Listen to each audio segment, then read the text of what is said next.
Bienvenue sur ma chaîne Aventure d'intérieur, je m'appelle Issa et je partage avec vous mes loisirs et mes passe-temps. Aujourd'hui, j'ai envie d'aborder le sujet de se préparer pour un projet difficile en couture. C'est parti! Ne soyez pas choqués si ma peau brille de partout avec l'éclairage tout simple de chez moi. C'est juste qu'on est en soirée, j'ai fait tous mes soins de la peau, des cheveux, j'ai mis de la crème de partout et du coup je brille. Tant pis. La première étape, je pense, pour se préparer pour un projet difficile en couture, c'est déjà de trouver la motivation. Et là, pour le coup, je suis grave motivée à réaliser ce projet parce que ça fait plusieurs mois que j'en ai envie, que ça me trotte dans la tête et que je me dis qu'il faut que je le fasse. Et donc, de quoi s'agit-il, ce projet difficile? C'est que j'ai envie de me lancer dans la réalisation d'un manteau. Oui, j'ai envie de coudre un manteau. Et ça me fait plusieurs mois que j'ai cette idée dans la tête. Et je me dis qu'il faut que je le fasse en fait. Même si je suis, on peut dire quand même que à mes débuts en couture, même si j'ai pas cousu tant de projets que ça, ni tant de projets très difficiles, je ne sais pas pourquoi j'ai trop envie de coudre un manteau. Je me dis que une fois que je l'aurai fait, genre je serai trop satisfaite en fait. Voilà. C'est un peu ça ma motivation. Donc on va dire qu'elle est un peu intrinsèque. Et je sais pas vraiment d'où elle me vient, mais j'ai envie de coudre un manteau. Voilà. Donc ça, c'est un peu la première étape. Donc du coup, pour continuer à me motiver et rester dans ce mood de oui, je vais le faire, j'ai commencé à regarder plein de vidéos YouTube sur sur d'autres youtubeuses en fait qui ont cousu des manteaux, les conseils qu'elles donnent, comment faut faire, le matériel à avoir. En général, même celles qui sont très expérimentées, ça leur prend beaucoup de temps, c'est super difficile, voilà. Mais en même temps, je me dis, elles ont déjà cousu des manteaux auparavant, donc pour en arriver à faire un super manteau hyper bien fini, etc., mais il faut bien commencer par le premier, et le premier sera pas top, et c'est pas grave. Mais en tout cas, je suis très motivée à me lancer dans ce projet de couture là. La deuxième étape pour se motiver à réaliser un projet difficile en couture, je pense que c'est de prendre ou de reprendre confiance en ses capacités de couturière. Je m'explique. Quasiment tout le mois de janvier, j'ai pas vraiment pu coudre parce que j'avais beaucoup de travail et j'avais d'autres choses à faire. Donc j'ai pas vraiment cousu. Le seul projet que j'ai cousu fin janvier, c'était un échec. J'étais pas du tout satisfaite. Et après, je suis partie en vacances quelques jours. J'ai lâché l'affaire. Mais comme j'avais toujours cette idée de, il y a un moment donné, tu vas coudre un manteau, tu vas pas t'y mettre du jour au lendemain. Je me suis dit que pour reprendre confiance, il fallait que je passe par des projets intermédiaires avant de me lancer dans la réalisation du manteau. On va dire que c'est le premier projet réussi de l'année. Et ce projet, c'est le Suite Octobre. Le Suite Octobre. Je mettrai le titre du livre de couture parce que là, tout de suite, je m'en souviens plus. Et donc, j'ai cousu ce projet-là au mois de février, je pense. Il y a pas si longtemps que ça, au mois de février. Et j'ai trop aimé. J'étais trop contente. C'est-à-dire que je pense que c'est le projet le mieux fini en fait dans tout ce que j'ai pu coudre jusqu'à présent. Il est hyper confortable. Je suis fan du tissu, de la matière. J'aurais préféré faire un meilleur choix de couleur parce que du coup je trouve que ça, je sais pas, avec ma carnation c'est pas la meilleure couleur. Mais j'étais tellement contente de coudre ce projet, c'était hyper agréable. J'avais peur que ce soit difficile, mais finalement les instructions c'était assez simple, on va dire, à suivre. Et le projet, j'étais super contente vraiment d'avoir fait ce projet-là. Et tout de suite après l'avoir terminé, j'avais envie d'en recoudre 2 autres versions. Et au final, je pense que je le ferai parce qu'en fait, j'ai pas tant de suites que ça, ni de pulls en général. En fait, j'en ai pas beaucoup bizarrement, alors que je suis assez frileuse. Et là, juste le tissu de ce sweat, il est trop bien. Il tient chaud, il est hyper confortable. Je crois que c'est genre 80% coton, 80% coton, et bah le reste, vu que l'intérieur du tissu, c'est un peu du tissu, comment dire, un peu comme du tissu en mode polaire, quoi. Ça tient super chaud, franchement, j'aime trop. C'est un modèle qui est hyper simple en fait, que je peux accorder avec un peu tout et n'importe quoi. Et en plus, j'y avais pas pensé, mais le coloris, il va avec un de mes foulards en fait. Donc du coup, c'était un super projet pour reprendre confiance et reprendre un peu le chemin de la couture après un mois quasiment sans avoir du tout cousu. Bon, après, le vêtement, il est pas parfait, parce que bien sûr, c'est inévitable, je fais toujours des petites erreurs de couture. Donc, je le montrerai bien à l'écran. Donc, à un moment donné, je me suis un peu plantée sur une couture. Du coup, j'ai dû recoudre à la main. Sauf que, comme je sais pas recoudre à la main, du coup, c'est moche. Mais quand le sweat est porté, franchement, ça se voit pas. Donc, c'est pas très grave. Et on verra si un jour j'aurai la foi de le refaire à la machine. Je crois pas. Mais ce qui est sûr, c'est que c'est sûr, je vais m'en coudre deux autres.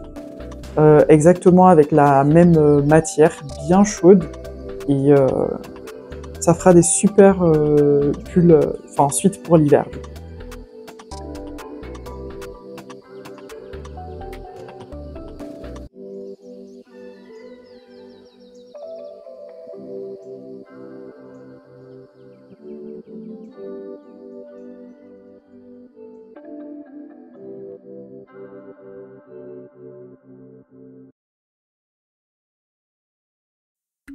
Le deuxième projet que j'ai cousu du coup pour toujours être dans cette démarche de me remettre un peu dans le bain, me réhabituer à la machine, à galérer aussi un peu avec ma machine, hein, faut bien le dire.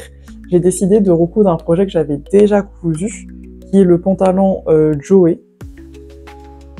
Et je m'étais promis en fait de le coudre dans une version bleu électrique. Et c'est chose faite. Voilà. Donc j'avais trop aimé ce pantalon. Il est pas très long à faire. Il est assez facile et la pose de l'élastique c'est vraiment le plus pénible, on va dire. Mais bon, ça va. Et du coup, je suis trop contente, pareil, d'avoir fait le pantalon. Du coup, franchement, ça donne vachement bien. Mais par contre, les finitions, nulles. Les finitions, c'est vraiment la catastrophe. Et c'est pas que du fait du tissu ou du fait de la couturière. Je pense aussi que les instructions qui sont dans le patron, elles sont un peu avares en ce qui concerne les finitions.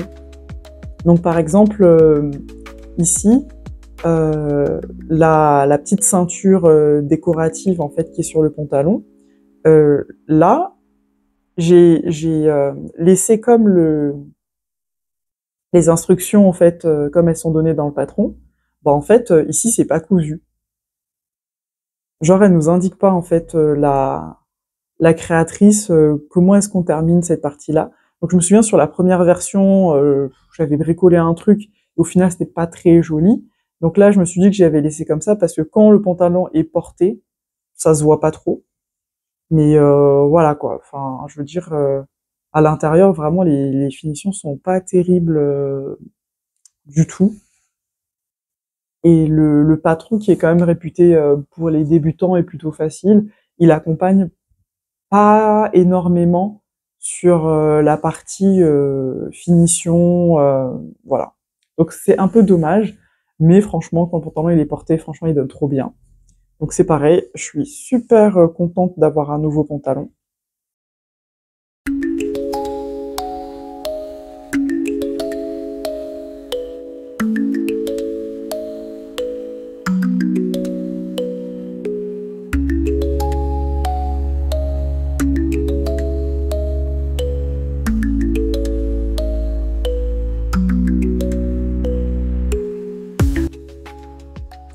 Ensuite, après ça, j'ai décidé aussi de me lancer dans quelques accessoires.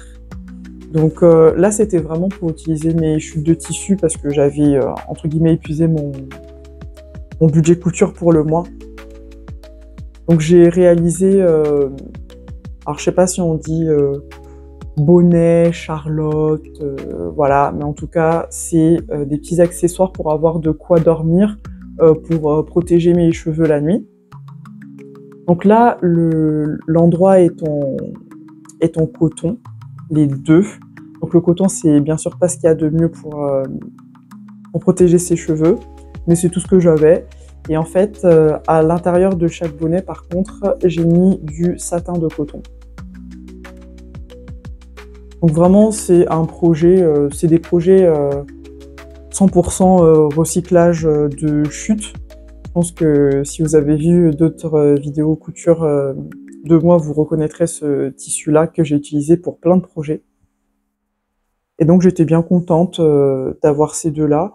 C'est plutôt agréable à porter parce que comme c'est fait avec des liens et c'est pas des élastiques qui serrent trop la tête, du coup ça nous permet de bien attacher convenablement les bonnets ou les charlottes.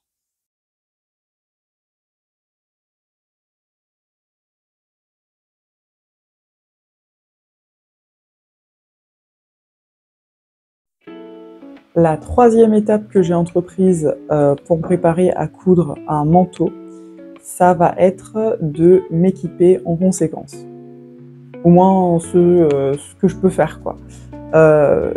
Du coup, ce que j'ai fait, comme je me suis dit, il faut quand même que tu sois au taquet, et c'est pas parce que c'est ton premier manteau que voilà, tu vas y aller en mode à l'arrache, sans être vraiment préparé. Donc, ce que j'ai décidé de faire, c'est toujours dans l'optique de continuer à utiliser toutes mes chutes de mes précédents projets.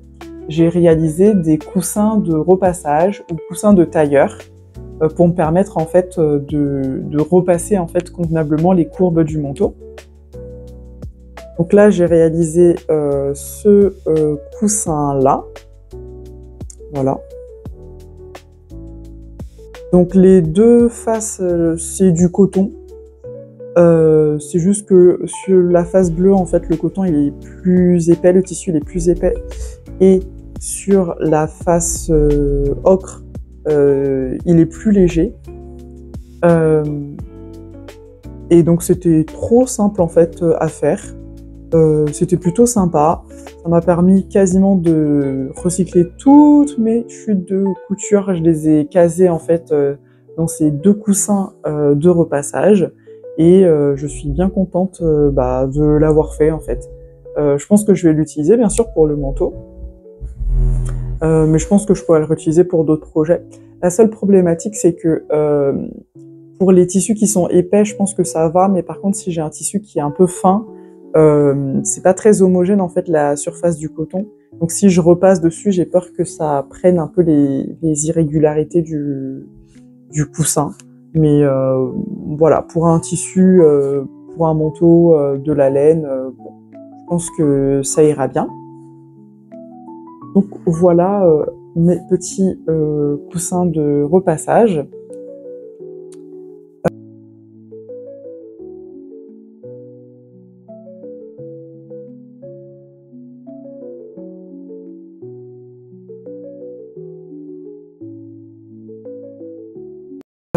En plus des coussins de repassage, j'ai décidé d'investir dans du matériel pour m'aider à coudre plus droit. Parce que franchement, mes projets, voilà, les coutures, voilà, ça allait des fois un peu dans tous les sens. Et je pense que j'ai fait un bon investissement, ça m'a pas mal aidé pour faire mon suite. Parce que si vous voyez en fait le col, genre, je pense que c'est les coutures les plus régulières que j'ai faites de toute ma vie en fait. Mon col de mon suite, il est hyper régulier. Et ça, c'est grâce à deux outils que j'ai achetés. C'est un pied pour les points droits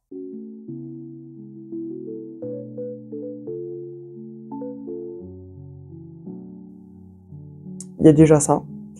Et j'ai aussi acheté un aimant, en fait, qui permet de m'aider à mieux guider le tissu, y compris même pour les courbes.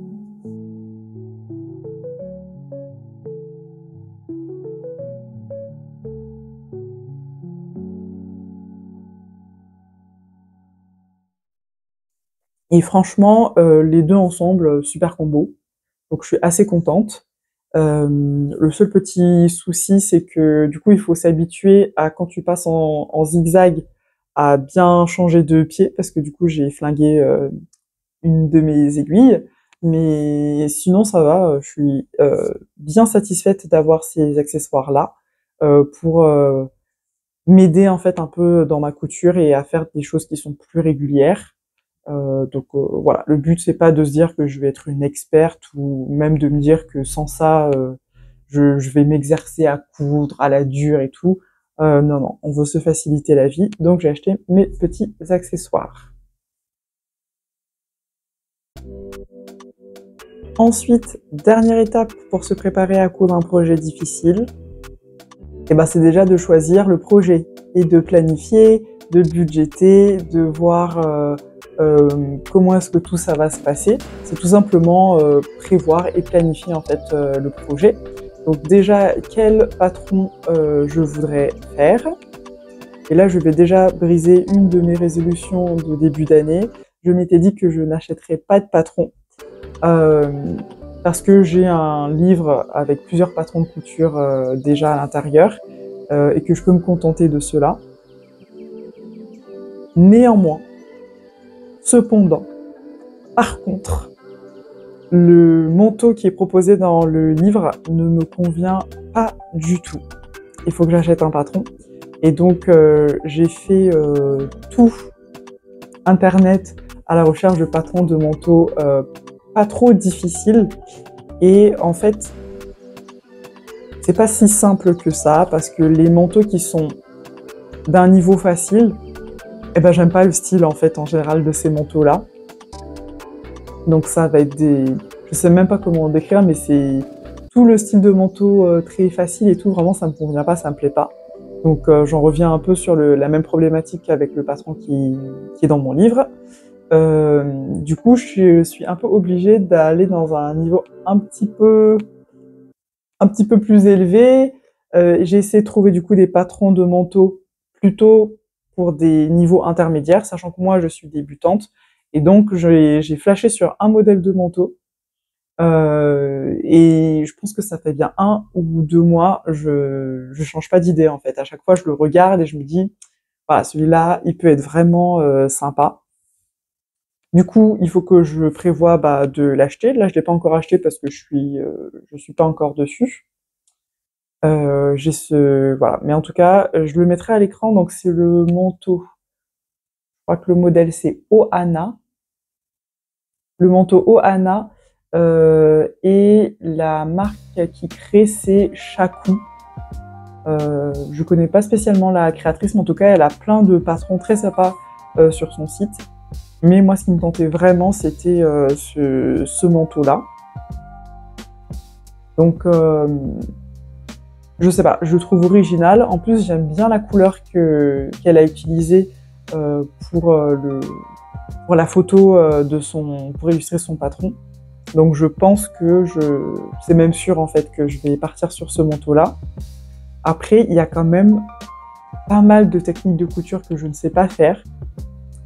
Et je me dis que du coup, dans le fait de planifier mon projet, il faut que je fasse aussi attention à, peut-être avant de réaliser la pièce directement, non pas faire une toile de tout le manteau, mais prévoir de faire une toile par exemple pour les poches spécifiques pour ce manteau-là, peut-être prévoir une toile juste pour le col. Donc là, j'ai du tissu en stock pour faire ce genre de petites, voilà, de mini réalisations pour m'exercer avant de le faire directement sur le manteau. Mais du coup, ça, voilà, je l'ai en tête. Faut pas que je sois impatiente, un peu comme d'habitude, j'ai envie de dire. Faut pas que je sois impatiente à vouloir réaliser tout de suite en fait la couture que je maîtrise pas dans le tissu final, au risque de le rater et de l'abîmer en fait. Ensuite, toujours dans cette optique de planifier, bien sûr, je dois réfléchir à tout ce dont j'ai besoin pour réaliser le manteau. Donc il faut que j'ai bien entendu le tissu extérieur du manteau, donc un lainage. Il faut que j'ai une doublure. Pour la doublure, je vais réfléchir parce que j'ai déjà un tissu en stock pour ça. C'est juste qu'il est un peu... il est très simple, il est beige, donc ça va pas faire une doublure avec un effet waouh. Mais bon, on verra. Donc il faut que j'achète mon lainage. Il faut aussi que j'achète alors je crois que c'est du thermocollant. J'ai oublié. Mais en tout cas, il faut que j'achète du thermocollant pour rigidifier en fait le manteau et améliorer la tenue. Donc j'ai ce point-là à avoir en tête. Bien sûr, il faut que j'achète les boutons. Ce qui me fait le plus peur quand même dans le projet, ça va être de savoir si ma machine, elle va pouvoir, je vais pouvoir gérer des grosses épaisseurs avec ma machine et comment je vais m'en sortir. Ça m'inquiète un peu.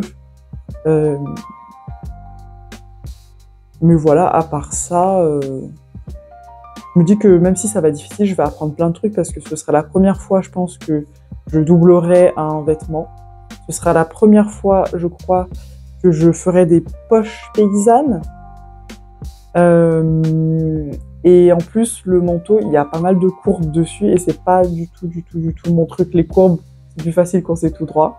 Donc j'ai quand même pas mal de choses à apprendre à faire sur ce manteau. Je dirais maintenant l'étape qui me reste, c'est de me lancer en fait. Voilà. Donc je pense que je vais m'arrêter là pour cette vidéo. Je la fais un peu pour vous mettre à témoin que je vais vraiment réaliser ce projet et que du coup je vous dois la suite à cette vidéo. Et puis je vous remercie de l'avoir regardé.